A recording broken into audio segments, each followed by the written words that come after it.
Assalamualaikum warahmatullahi wabarakatuh. Apa kabar Bapak Ibu pendidik semuanya? Semoga Allah selalu memberkahi Bapak Ibu sekalian.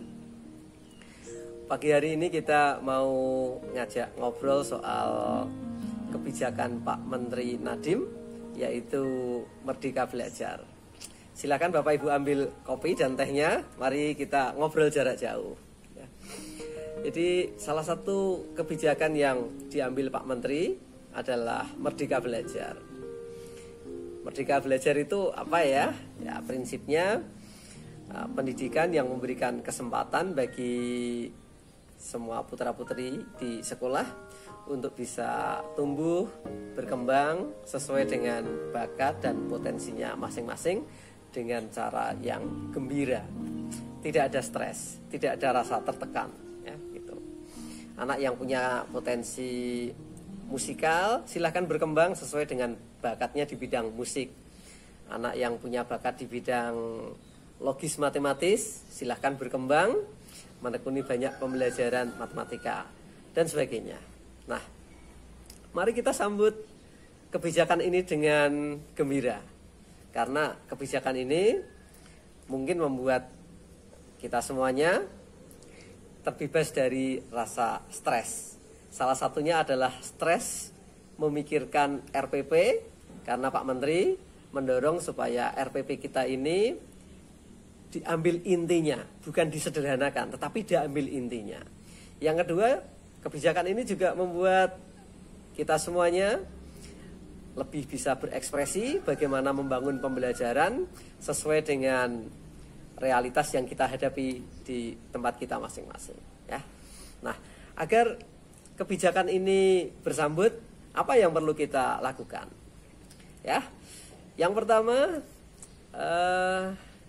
kita tidak begitu saja meninggalkan RPP atau lesson plan, tetapi kita mengambil substansi atau inti dari lesson plan. Apa inti dari lesson plan itu? Yang pertama, sebetulnya lesson plan itu adalah kita mau mengajar apa, ya. Kalau dalam bahasa akademik di dunia kependidikan, kita harus menentukan lebih dahulu apa tujuan pembelajaran yang akan kita lakukan. Bahasa umum yang bisa dimengerti oleh teman-teman yang bukan menekuni dunia ilmu kependidikan adalah kita mau mengajar apa. Lalu apa tujuan dari yang akan kita lakukan itu? Kalau kita mau mengajar bahasa Inggris, ya kira-kira tujuannya supaya anak bisa berkomunikasi dengan bahasa Inggris. Kalau kita mau mengajar bahasa Arab, ya tujuannya supaya anak bisa berkomunikasi dengan menggunakan bahasa Arab yang baik. Gitu. Kalau kita mengajar bahasa Indonesia dengan materi sastra, ya supaya anak bisa membuat karya sastra dengan baik gitu. Jadi langkah pertama, mari kita berfokus kepada tujuan. Ya. Nah, tujuan ini saya mendorong supaya kita tidak terjebak pada tujuan-tujuan kecil, yaitu tujuan-tujuan yang ada dalam kompetensi dasar. Mari kita berfokus pada tujuan yang panjang, yaitu SKL, ya. Apa sih tujuan pembelajaran bahasa Indonesia pada materi sastra? Ya supaya anak itu bisa memproduksi atau berkarya atau menciptakan karya sastra. Bukan sekedar mengetahui apa pengertian sastra, apa jenis-jenis sastra, gitu ya. Ciri-ciri puisi, ciri-ciri pantun, bukan itu. Tetapi anak bisa mengkreasi atau membuat karya sastra. Tujuan pendidikan olahraga kita lihat supaya anak didik kita memiliki kebiasaan hidup sehat, menjaga fisik, jasmani gitu. Dalam kehidupannya yang sesungguhnya. Bukan mengetahui tentang luas lapangan sepak bola, bukan mengetahui tentang berapa jumlah pemain basket, bukan berhenti dari situ. Karena itu, mari yang pertama, kalau kita sedang merancang tujuan pembelajaran, berfokuslah kepada SKL. Apa cita-cita dari mata pelajaran yang kita bawakan itu, agar kita bersemangat untuk mengembangkan apa yang ada dalam rencana pengajaran kita. Yang kedua, isi atau materi belajar.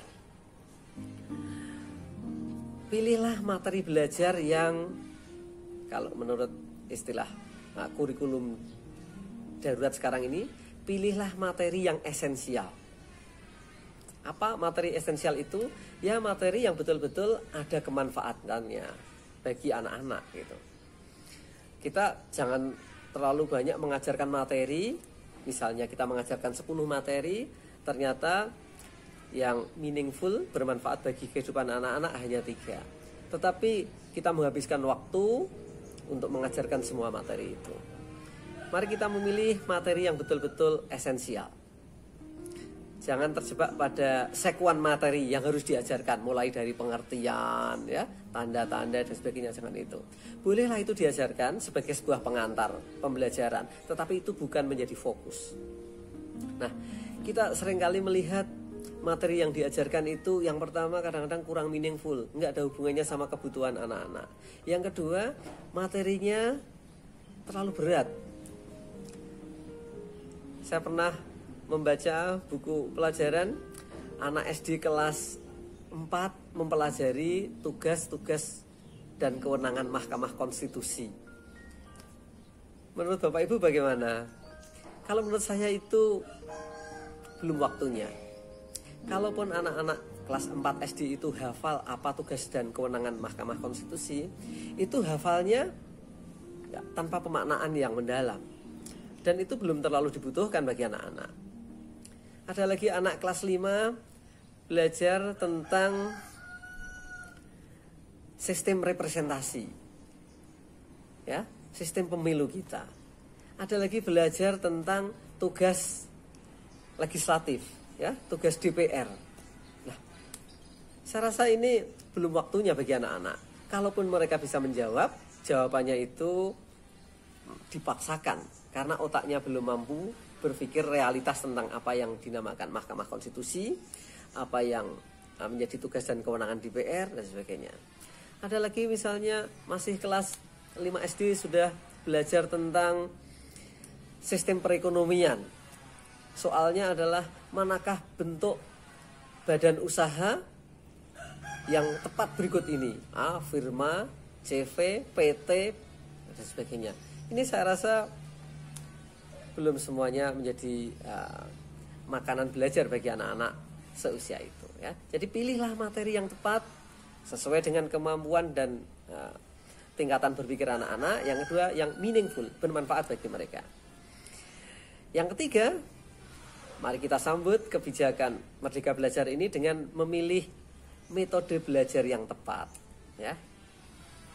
Metode belajar itu kan cara atau seni bagaimana pendidik mengajarkan materi agar mudah diterima oleh anak-anak.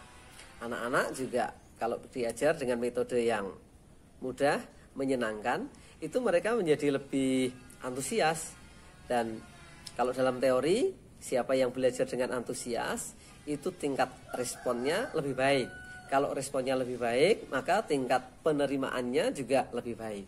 Karena itu kita gunakan metode yang paling tepat sesuai dengan karakteristik anak didik yang ada di ruang kelas kita. Nah, kadang-kadang metode itu terlalu sulit atau tidak sesuai dengan materi yang diajarkan.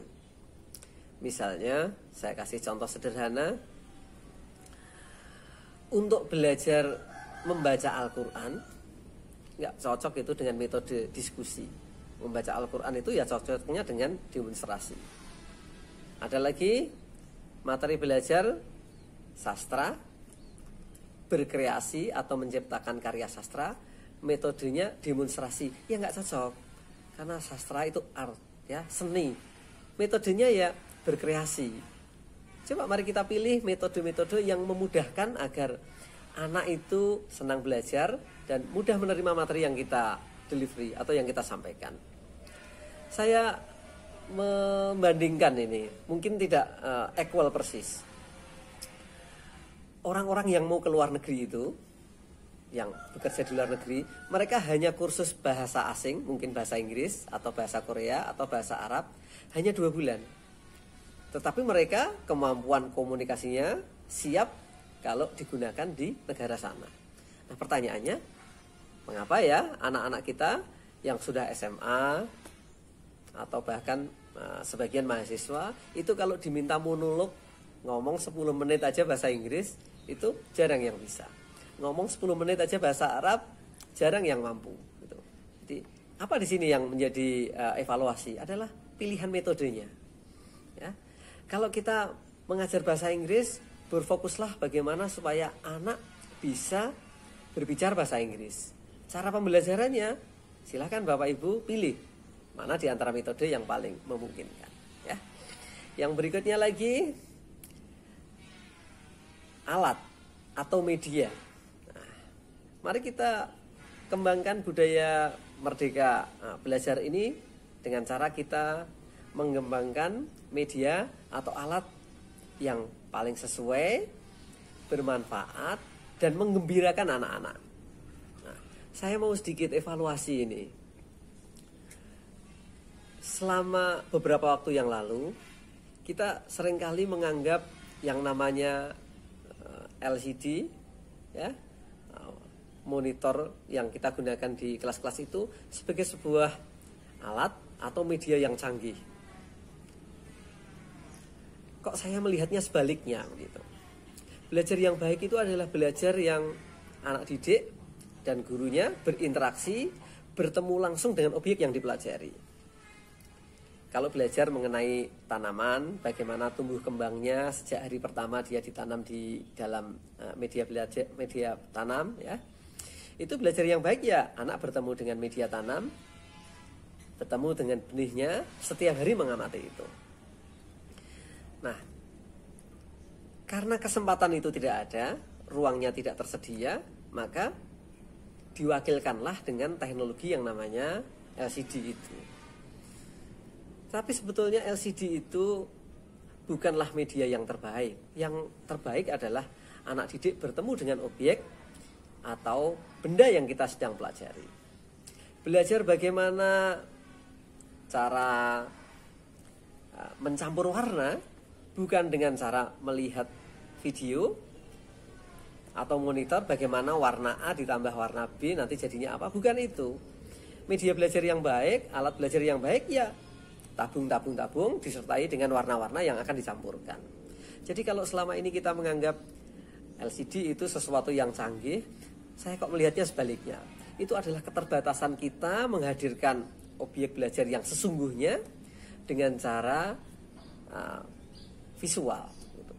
Jadi itu media belajar yang semu, hanya bisa menggambarkan, tidak bisa merasakan. Kita belajar tentang berapa jumlah gigi kambing. Ya, yang menarik kalau anak-anak itu suatu saat datang ke kandang kambing, lihat bagaimana struktur gigi kambing gitu. Tapi selama ini karena keterbatasan media, keterbatasan alat, ya itu dihadirkan dalam bentuk gambar. Nah, jadi sekali lagi mari kita refleksi, media belajar yang baik bukanlah diwakili oleh gambar, tapi objek yang sesungguhnya.